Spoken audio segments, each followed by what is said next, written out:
বোর্ডে ছোট্ট একটা ইকুয়েশন তুলছি, এই 4টা থেকে রেজাল্ট কোনটা। ম্যাথ শেষ হওয়ার আগে নিজে একটা গেস করো যে 4টা থেকে কোনটা হইতে পারে। তারপর ম্যাথ শেষে দেখবা তোমার অ্যান্সারের সাথে আমার অ্যান্সার মিলল কিনা। এটার দিকে তাকাই। আমাদের টার্গেট হইতেছে দশমিকটা তুইলা দেওয়া, তাহলে উপরে লিখে দিলাম 25। যেহেতু দশমিক তুলছি, দশমিকের জন্য একটা 1, দশমিকের পরে কয়টা ঘর ছিল? একটা, এর জন্য একটা 0। একটু রুটগুলি আলাদা করি। 25, 10।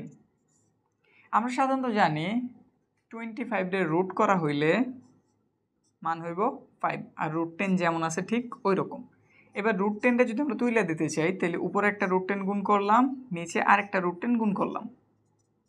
এখানে রুট 10 যদি গুণ করি তাহলে হইব রুট 10 স্কোয়ার, আর উপরে 5 ইন্টু রুট 10।